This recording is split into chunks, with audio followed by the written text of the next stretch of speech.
Assalamualaikum warahmatullahi wabarakatuh.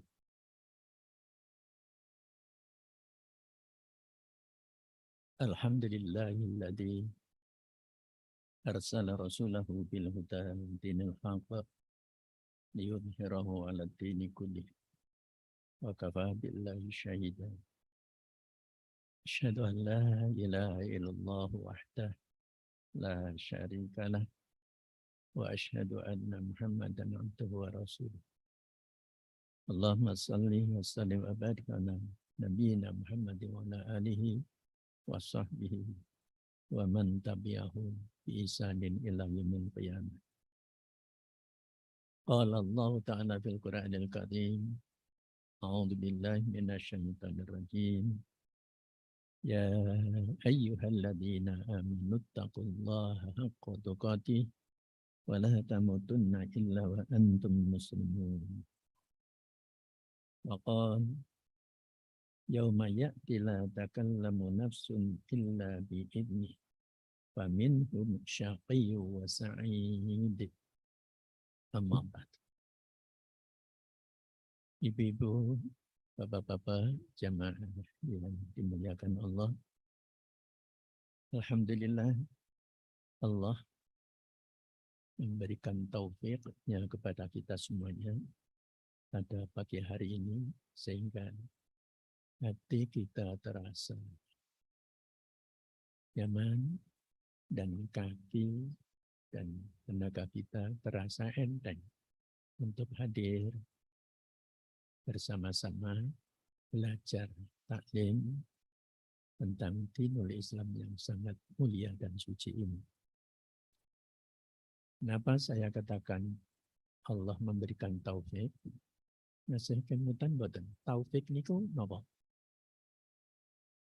Taufik niku kanca kula. Itu teman. Taufik itu apa?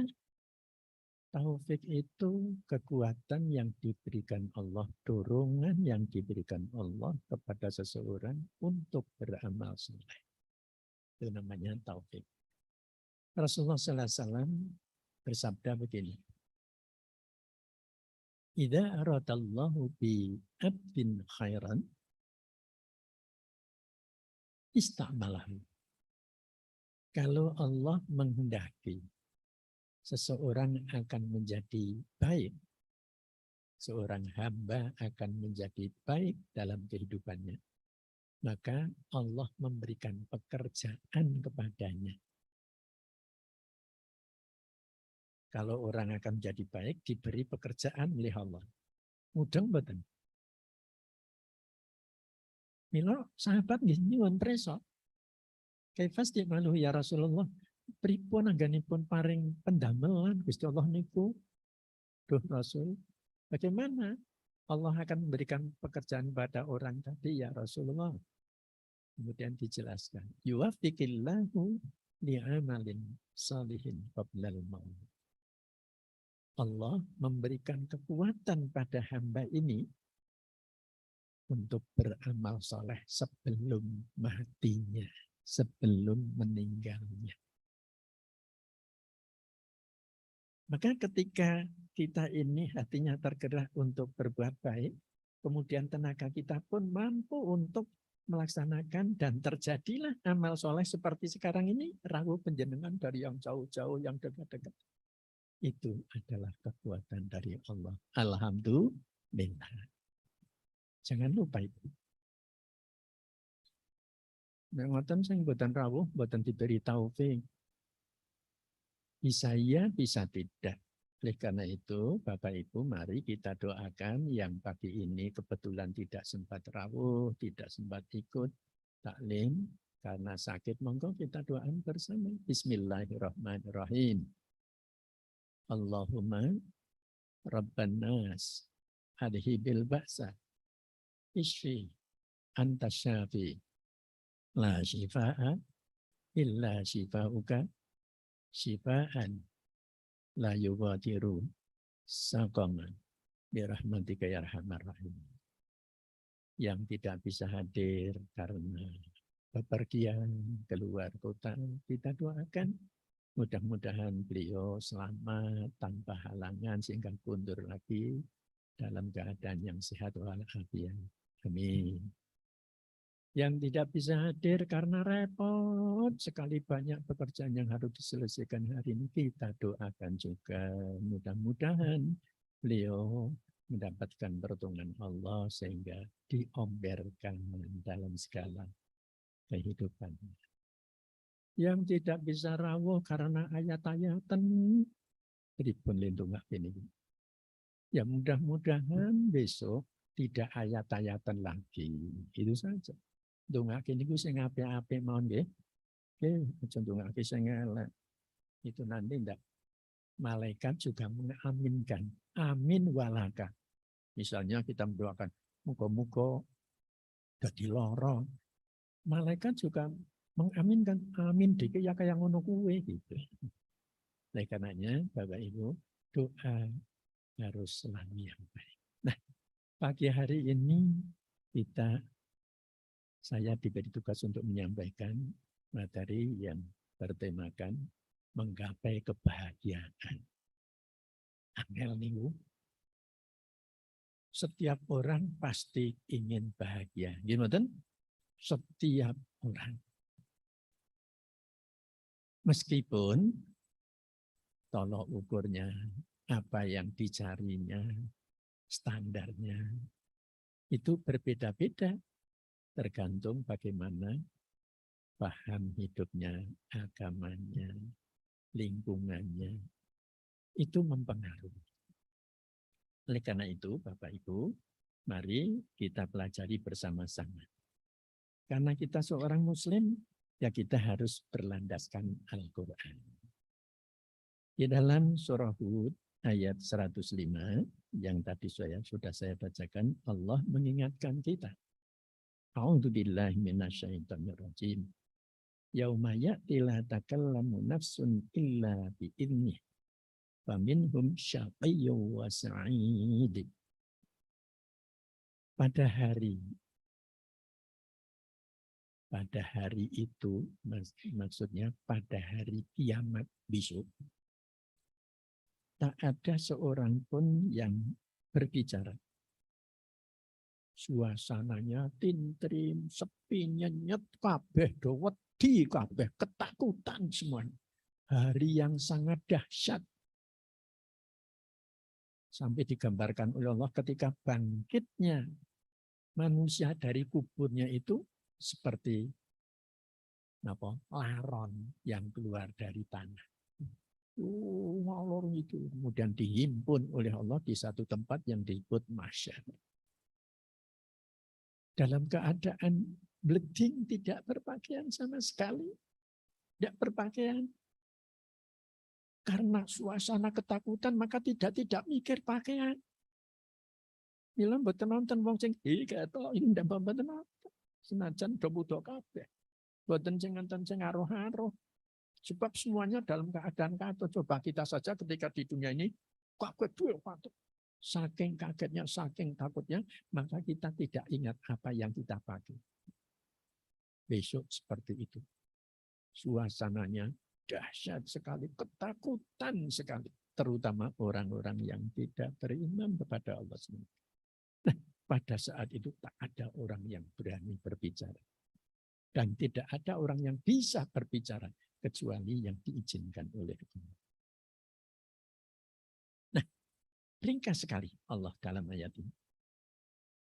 Seperangan sebagian manusia yang sudah berkumpul itu entah berapa miliar besok jumlahnya. Hanya terbagi dua. Ada yang syaqiyun, ada yang sangat ketakutan, sengsara. Tapi ada yang bahagia. Terbelah menjadi dua, kelompok yang sengsara dan kelompok yang bahagia. Gampangane sing neraka, sing swarga. Itu sudah jelas. Ketika akan masuk surga, ketika akan masuk neraka, malaikat yang giring. Disebutkan di dalam surah apa? Az-Zumar. Bapak Ibu yang saya hormati, jadi kebahagiaan sudah dijelaskan oleh Allah. Maka kita harus yakin ada kebahagiaan itu. Di samping itu ada juga kesengsaraan. Yang kita pelajari hari ini hanya masalah kebahagiaannya saja. Kesengsaraan pun boten tak marak ngenes. Kondur pada tingklembis kabeh. Nah, kita pulang dari pengajian harus dalam suasana yang senang, yang bahagia. Seperti kita bertemu dengan teman-temannya itu bahagia. Monggo ibu-ibu mbok sami majeng mawon tok senengane kok nang bagian belakang nggih. Bapak-bapak menika mesti pun negara majeng kemawon pun penuhi rapat ngeten. Teratur softnya. Nggih. Monggo Bu, majeng mawon Bu. Nggih. Insyaallah wong tebih niki mboten gerimis mboten gerimis. Oke. Sekarang mari kita pelajari apa yang disebut bahagia itu sebetulnya. Kula ndelok kamus, Bapak Ibu. Dalam kamus bahasa Indonesia lengkap, itu disebutkan yang nama bahagia adalah kemujuran, ketentraman lahir batin. Jadi ada nilai-nilai keberuntungan. Wong nek entuk kabegjan, ya kuwi wong sing seneng, sing bahagia. Bejo itu ndak ada yang jualan lho Pak Bu. Yang harap tuku bejo mboten nonton. Nek Pak Bejo ada. Teman saya sudah almarhum. Dan banyak masih yang lain masih hidup juga ada. Jadi keberuntungan kabegjan itu memang dari Allah Subhanahu wa taala yang menyebabkan seseorang merasa bahagia. Dan itu menyangkut suasana kerohanian yang membuat hati menjadi tenang, tentram karena kebahagiaan itu. Di dalam kamus Arab Indonesia, Al-Munawwir disebutkan sa'adah, bukan as'adah tapi sa'adah adalah keberuntungan, kegembiraan, ketentraman hati. Intinya sama saja. Di situ ada nilai keberuntungan, ada nilai kegembiraan yang membuat seseorang tentram hatinya, lahir dan batin. Dari mana sumber kebahagiaan itu? Atau dalam hal apa saja seseorang bisa memperoleh kebahagiaan itu? Antara lain, saya hanya menyebutkan yang pokok-pokok saja. Misalnya, ketika seorang memiliki gelar, memiliki ilmu, dengan ilmu itu punya keahlian sehingga mendapatkan gelar. Profesor, doktor, MPD, dan lain-lain. Gelar keilmuan, gelar kepandaian. Orang bahagia karena ilmunya. Demikian pula orang yang banyak hartanya. Digambarkan dengan gedung-gedung, di sini gedung bertingkat belum banyak. Kalau di Arab Saudi sudah setiap gedung itu bertingkat. Penjenengan bisa gambarkan seandainya penjenengan punya gedung bertingkat sampai 20 tingkat misalnya yang tidak tinggi sekali. Kamarnya ada ratusan bahkan ribuan. Hasilnya setiap hari misalnya 500 juta, 500 miliar. Kira-kira bahagia betul Bapak Ibu? Mesti seneng banget. Sing nyawan. Sing nyawan. Sing lakoni dereng mesti. Dereng mesti ada yang sumpek banget. Sebab utangnya ya pirang-pirang. Iya kan? Biasanya kan seperti itu. Mencari modal, kemudian dibuat, kemudian dipasarkan, payu. Jadi masih menanggung beban. Jadi orang itu ternyata mau wang sinawan. Bahasa Inggrisnya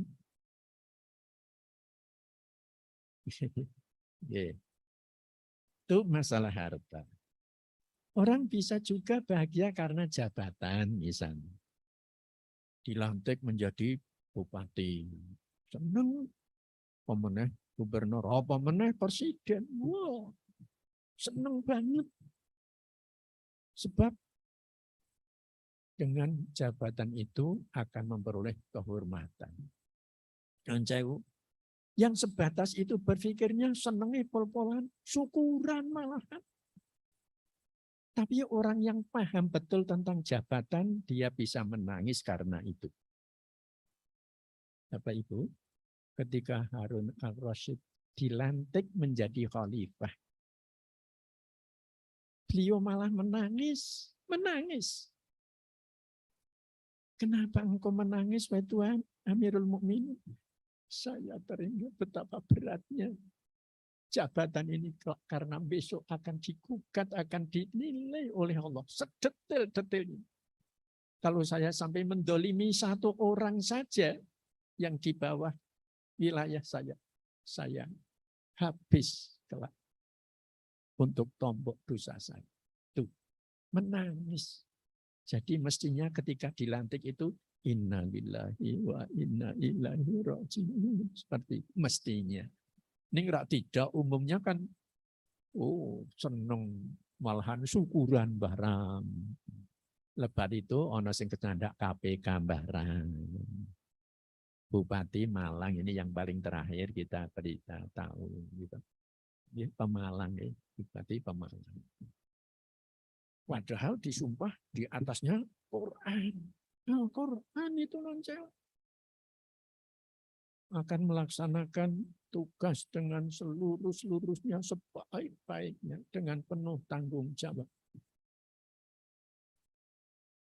Di tengah jalan lupa. Apakah bahagia? Bahagia ketika masih aman.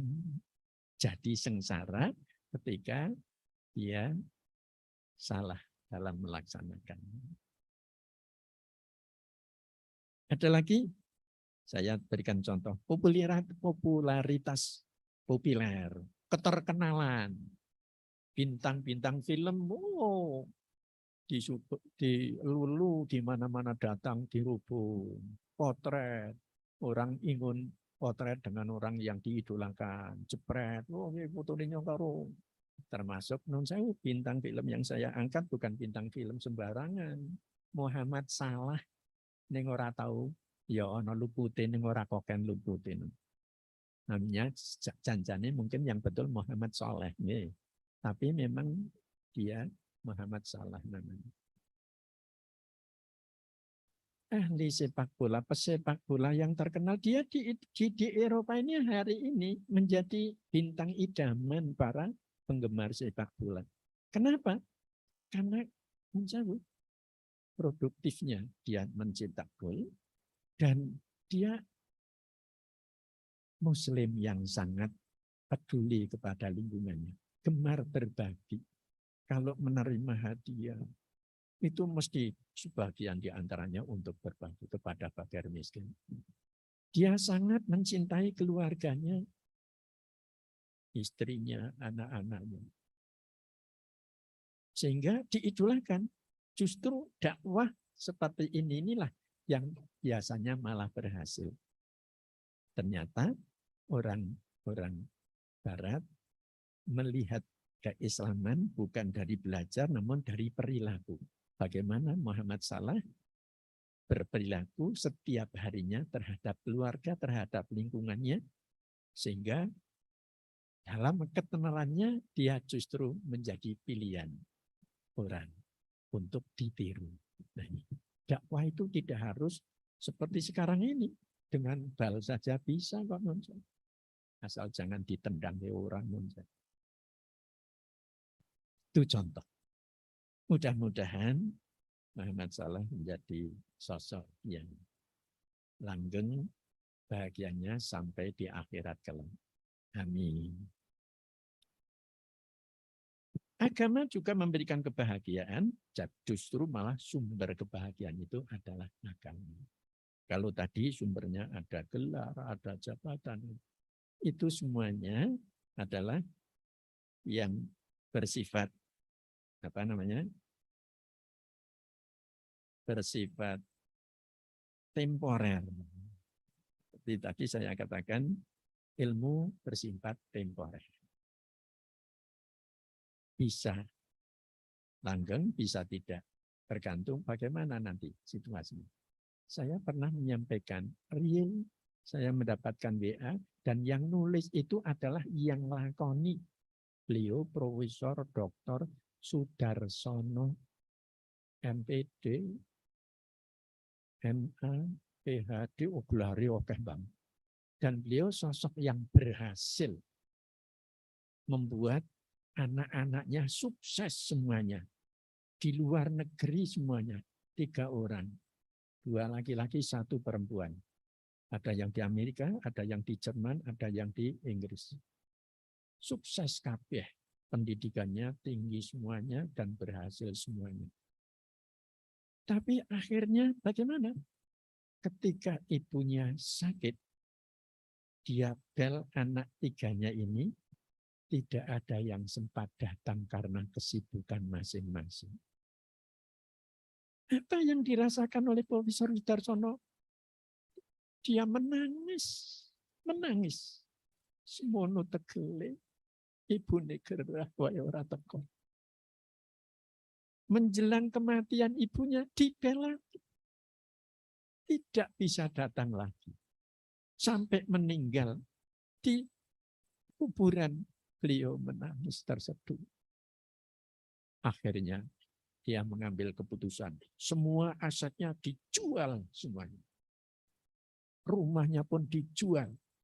Kemudian untuk membeli pekarangan yang luas, dibangun pondok dan rumah ustadz. Kemudian beliau memanggil ustadz dan beliau kemudian di situ hidup dengan bahagia tanpa anak. Wis orang mikir bocah hilang-hilangan.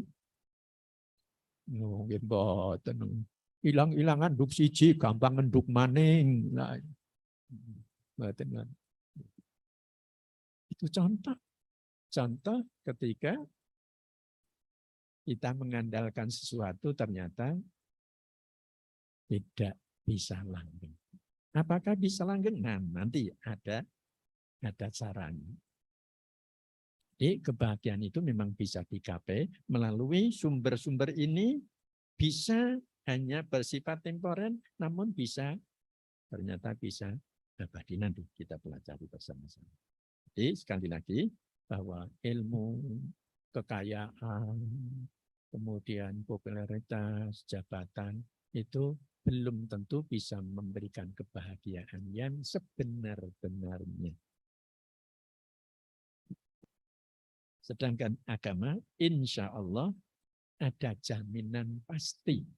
Siapa yang beragama dengan benar dan baik, maka Allah akan berikan kepadanya kebahagiaan.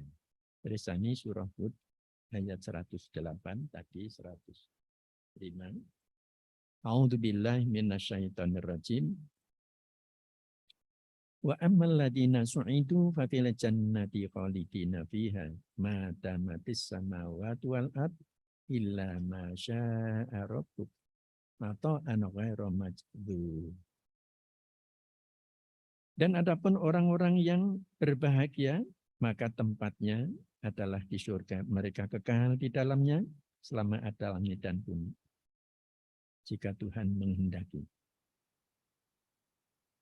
Sebagai karunia yang tidak pernah putus-putusnya. Jadi Allah menegaskan bahwa bahagia itu ada. Di dunia pun bisa digapai, diraih. Tidak hanya di akhirat saja. Yang Allah sebutkan di sini adalah ketika orang sudah meninggal, kemudian dia akan menerima apa yang sudah dilakukan selama hidupnya di dunia ini.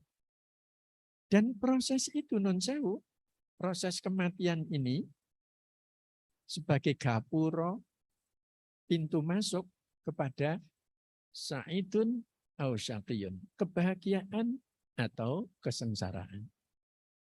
Pintu masuknya adalah al-maut, kematian. Maka orang-orang yang beriman itu non-sewu, begitu dia meninggal dan husnul khatimah non-sewu, maka dia akan mengalami kebahagiaan. Di alam kuburnya saja bahagia sudah. Udah di dalam hadis itu dijelaskan panjang lebar. Bau ruhnya harum, para malaikat memberikan selamat. Kemudian ditempatkan di tempat yang di situ sudah terasa kebahagiaan karena dihamparkan tempat yang akan dihuni kelak di yaumul qiyamah, di akhirat.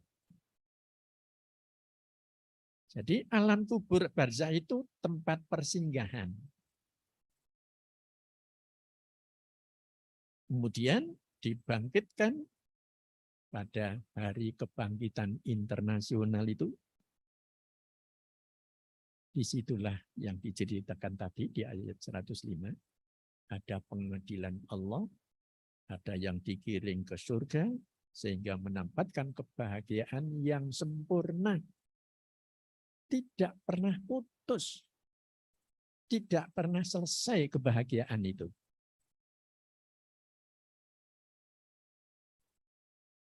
Dan mudah-mudahan kita semuanya Allah timbali dalam keadaan husnul khotimah. Ibu, bapak-bapak, jalan husnul khotimah itu 3.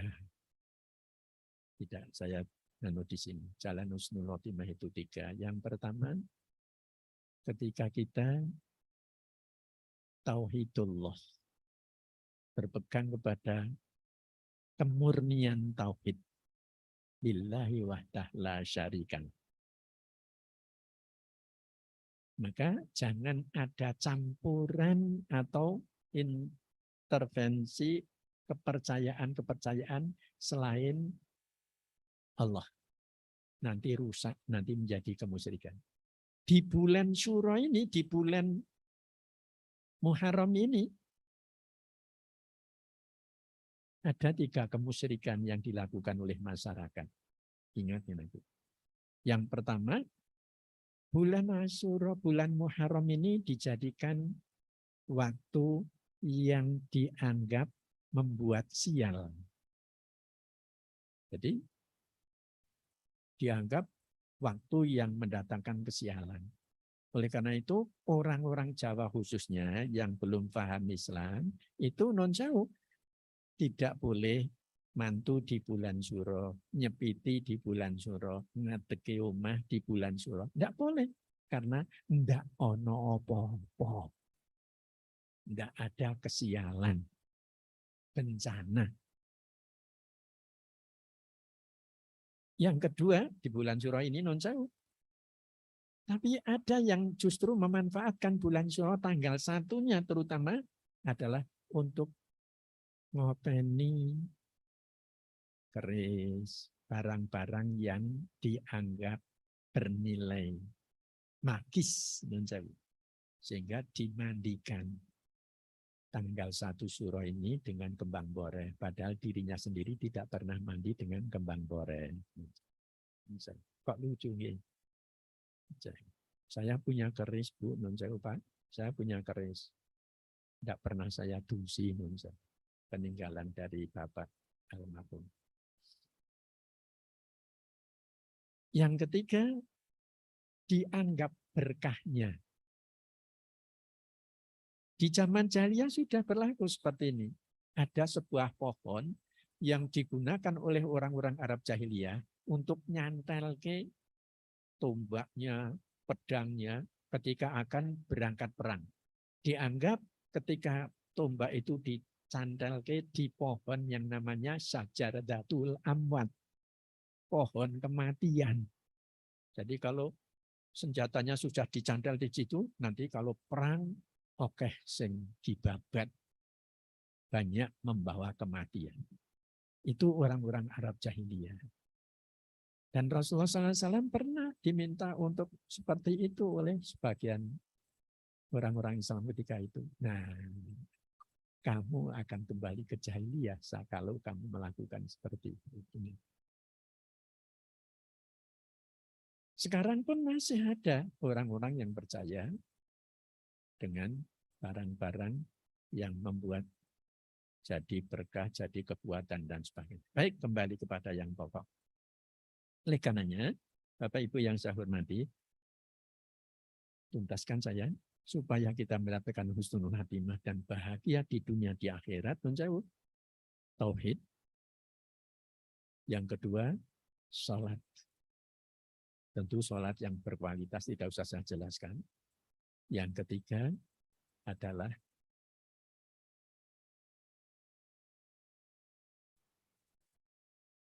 zakat atau sedekah dan infak. Itu insya Allah mengantarkan kita kepada husnul khatimah. Kembali kepada masalah kebahagiaan. Cara memperolehnya adalah pertama, mari kita jadi orang yang pandai bersyukur. Pandai bersyukur ini sudah pernah dibahas. Syukur itu apa, Bu? Pak, napa Pak syukur? Syukur itu istiqmalul mawahibi wan ni'ami fima wajaba li ajlihi. Syukur yang komplit itu ketika kita memanfaatkan anugerah Allah sesuai dengan perintahnya. Itu syukur namanya. Dalam bahasa Jawa, syukur itu biasanya diterjemahkan matur nuwun. Orang bersyukur ketika orang bisa matur nuwun. Itu bagian daripada cara bersyukur. Dan Allah Subhanahu wa taala menjamin kita semuanya. La in syakartum la azidannakum wa la in kafartum inna adzabi lasyadid. Jadi dengan kata-kata awal wa in ta'adzana rabbukum. Ingat ketika Allah memaklumkan, mengiklankan, memberitahukan kepada kita semuanya, kalau kalian bersyukur, pasti akan aku tambah kenikmatan. Itu non jauh dengan iklan, dengan pengumuman. Seolah-olah Allah mengajak kita, ayo toh, yang pintar syukur, nanti pasti saya tambah. Jadi, kalau kita non jauh, tersendat-sendat rezekinya, ada dua kemungkinan. Yang pertama, mungkin sedang dicoba memang supaya kita menyadari mungkin ada kesalahan-kesalahan kita. Yang kedua, kalau kita dilalah rezeki ini lancar, itulah barangkali Allah sedang memberikan tambahan rezeki berupa apa saja kepada kita karena syukur kita. Tapi jaminan ayat ini, siapa yang bisa bersyukur maka Allah akan tambah. Caranya tiga. Jauh. Pertama adalah syukur dengan hati. Syukur qalbi. Hati ini merasa bahwa apa yang kita peroleh, apa yang kita miliki ini memang pemberian Allah. Bukan hasil kerja kita semata-mata, tidak. Buktinya ada orang yang wis ngotot banget, wiwit isuk tekan sore, hasilnya ora semiroho. Kerjanya sudah keras, keringetnya gembrobios, keselepol, hasilnya tidak seberapa. Itu bukti bahwa rezeki itu anugerah Allah. Maka syukurilah. Ketika kita mendapatkan apa saja, sadarlah bahwa itu adalah pemberian Allah.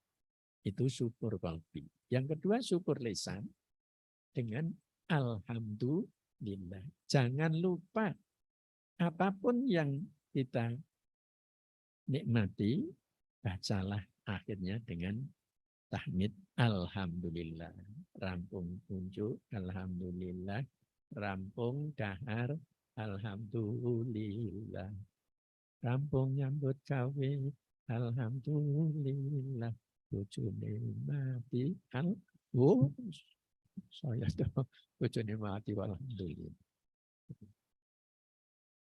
Dan jangan lupa itu. Bahkan kewajiban kita bersyukur dengan alhamdulillah dengan tahmid itu ketika kita menerima sesuatu dari orang yang dekat atau siapa saja. Menjauh. Itu penting sekali. Atur nuwun, alhamdulillah. Atur nuwun saya. Itu wajib bagi yang menerima. Walaupun yang memberi tidak mengharapkan ucapan terima kasih. Sing menehi ora wajib, bahkan tidak boleh mengharapkan ucapan terima kasih, tapi yang menerima wajib mengucapkan terima kasih dan memuji Allah. Alhamdulillah. Dia memberi itu karena menjauh, digerakkan hatinya oleh Allah sehingga memberikan sesuatu kepada kita. Saya pernah kaget. Tiba-tiba ada orang membawa bingkisan nun sewu, tukang ojek. Saya sinten Mas, niki saking rumah makan siu-siu. Preso Bapak Ibu, di jalan itu Kertek Ngidul, Semayu, dekat Semayu itu ada rumah makan siu-siu. Okay. Saking sinten? Saking toko Kertek. Subhanallah. Oh, toko Kurnia. Itu ponaane Pak Saad. Putrane almarhum Sultan. Saya baru ingat, tidak pernah ketemu dan beliau sedang sakit. Ketika mengirim itu sedang sakit.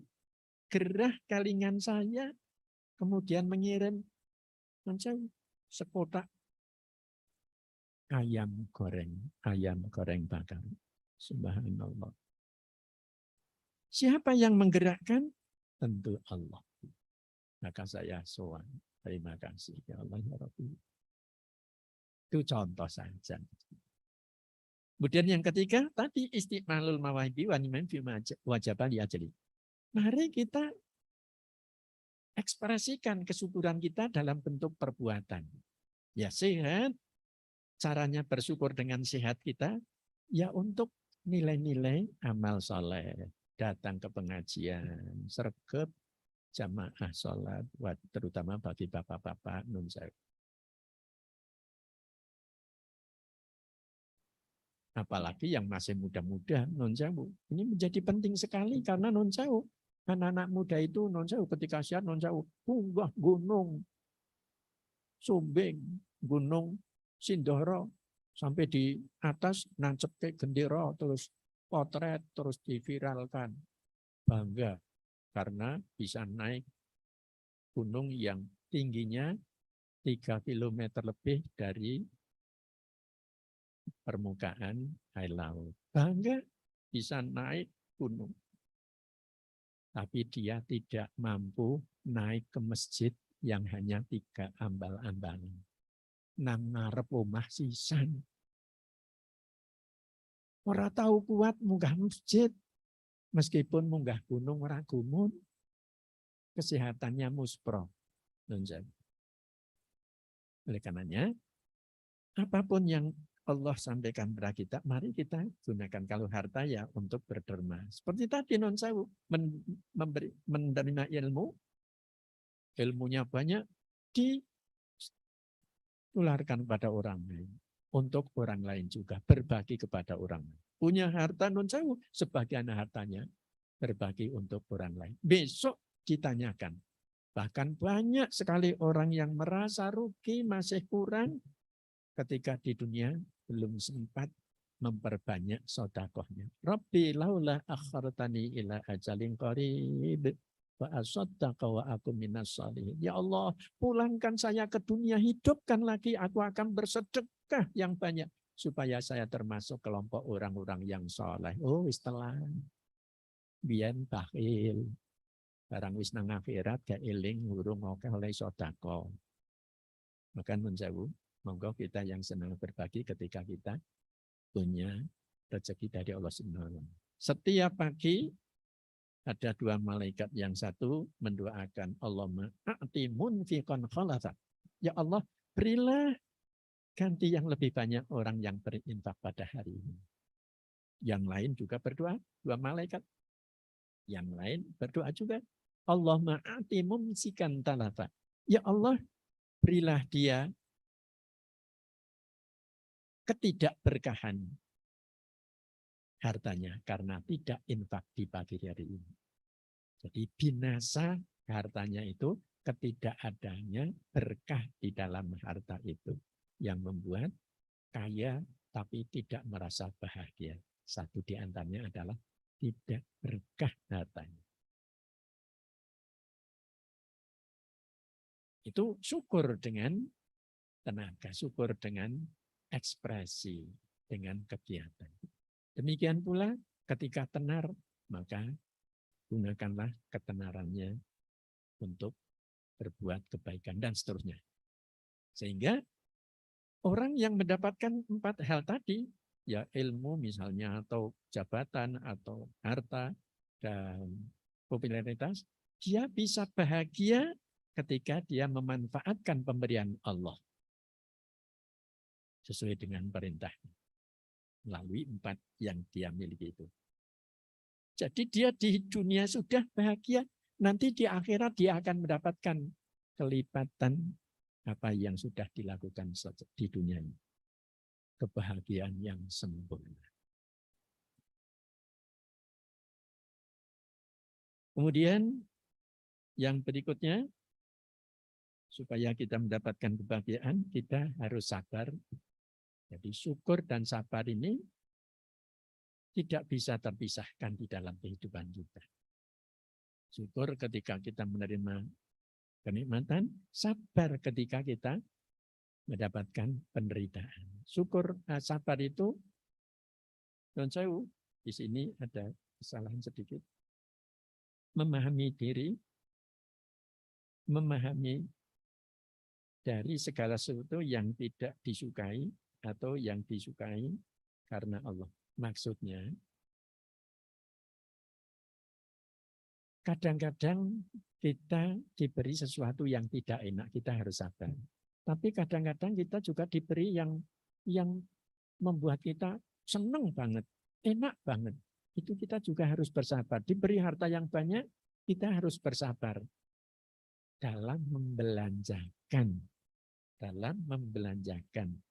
Jangan karena brol untuk rezeki akeh langsung sak mall diborong kabeh. Sampai beli tas saja sing 20 juta. Tas sing 20 juta pun kagungan pun.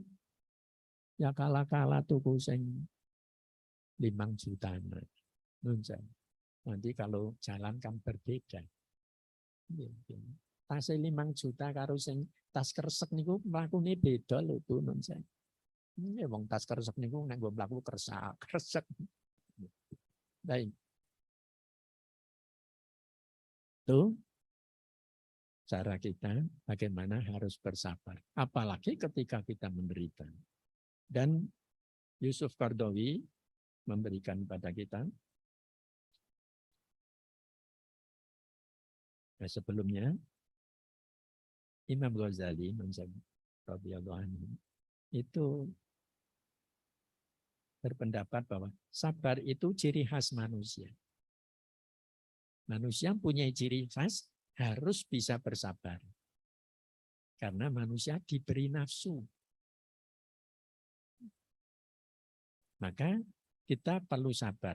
Ketika bergembira kita harus sabar dengan kebahagiaannya itu jangan berlebihan. Ketika kita menderita, kita juga harus sabar penderitaan itu supaya kita tidak keterlaluan di dalam tenggelam di dalam kesengsaraan batin atau kesusahan. Itu perlunya sabar ketika menghadapi 2 hal tadi. Malaikat tidak perlu sabar karena tidak diberi nafsu. Non sewu. Memang malaikat itu makhluk ta'abudi. Ibadah. Wonten sing tasbih saja. Ada yang sujud. Terus bahkan ada yang non sewu. Sejak awal sudah diberi tugas untuk menerima atau ngemut trompet. Malaikat cinten Israfil. Jadi sejak awal sudah diberi ini tugas kamu meniup trompet. Tapi sudah sejak awal sudah diberi. Jadi sampai dari kiamat itu ngemut trompet. Terus besarnya trompet itu seberapa? Wallahu a'lam. Bayangkan ketika ditiup saja dunia hancur semuanya. Semuanya rontok. Besarnya bagaimana? Luar biasa sekali digambarkan. Bulatannya sebulat bumi ini. Lenjotor bagaimana? Subhanallah. Taat sampai tugasnya selesai ketika dunia ini kiamat. Makhluk yang namanya malaikat tidak punya nafsu. Manusia, binatang tidak perlu sabar. Kalau manusia perlu sabar, malaikat tidak perlu sabar karena tidak punya nafsu. Tapi binatang juga tidak perlu sabar karena hidupnya memang tunduk kepada nafsu. Maka kita lihat binatang itu tidak terkendali. Bahkan untuk makan pun kadang-kadang dia rebutan dan cakar-cakaran seperti kucing, singa. Itu non sewu. Dengan temannya saja dia mencakar. Janjane wong nggih ngoten niku nggih rebutan rezeki kadang-kadang ya nyakarkan sana nggih. Baik. Menurut Yusuf Qaradawi, sabar menerima cobaan tadi sudah. Sabar menahan hawa nafsu tadi sudah. Sabar dalam taat kepada Allah. Nah ini non sewu. Yang perlu kita berlatih bersama-sama Bapak Ibu. Sabar ketika kita melaksanakan ibadah. Penjenengan bisa meresani orang yang sabar ketika sholat itu non sewu. Mesti sholatnya tumak ninah. Kalau ada orang yang le sholat cepet banget, apalagi traweh 23 rakaat hanya 7 menit, itu wong ora sabaran. Tak hidup, salam, tak hidup, salam. Itu orang tidak sabaran.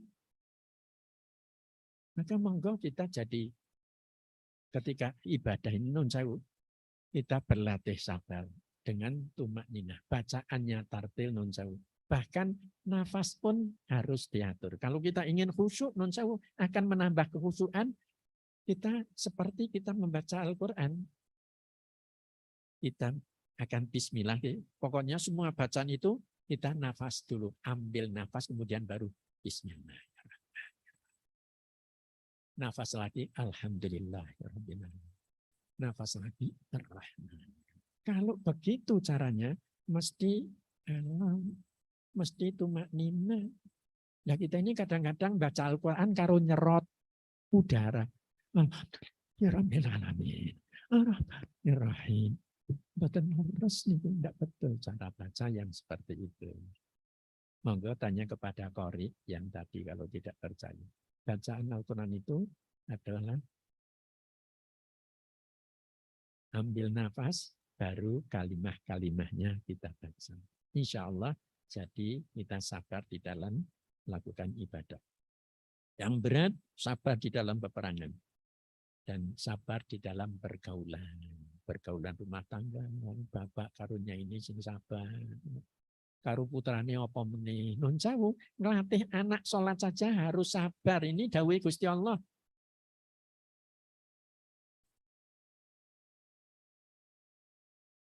Wa'mur ahlaka bis-shalah wastabir alaiha.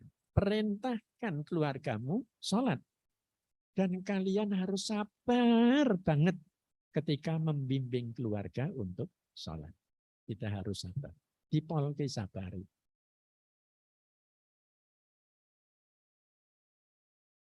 Monggo, ini jadi perhatian. Nah, yang ketiga, ikhlas. Beramal semata-mata karena Allah. Ini sebetulnya butuh bahasan sendiri. Intinya, monggo apapun yang kita lakukan harus lillahi rabbil alamin. Insya Allah membuat kita akan bahagia. Qanaah, merasa cukup apapun yang Allah berikan kepada kita semuanya. Surah At-Taubah. Nanti monggo isi naum sendiri hal-hal yang sudah sama. Nah, kebahagiaan dunia dan akhirat akan kita peroleh kalau kita menjadikan agama ini untuk memanfaatkan harta kita selama hidup, memanfaatkan ilmu kita untuk beramal soleh, memanfaatkan jabatan kita untuk beramal soleh, dan termasuk kalau kita populer, memanfaatkan kepopuleran kita untuk beramal soleh. Agama menjadi sumbu untuk meraih kebahagiaan. Ada yang simpel sekali. Rasulullah SAW mengingatkan kita sebagai penutup, Bapak Ibu, bahwa ketika pasangan kita soleh dan solihat, insya Allah akan bahagia. Yang kedua, kalau tetangga-tetangga kita juga orang-orang soleh, insya Allah kita bahagia. Yang ketiga, kalau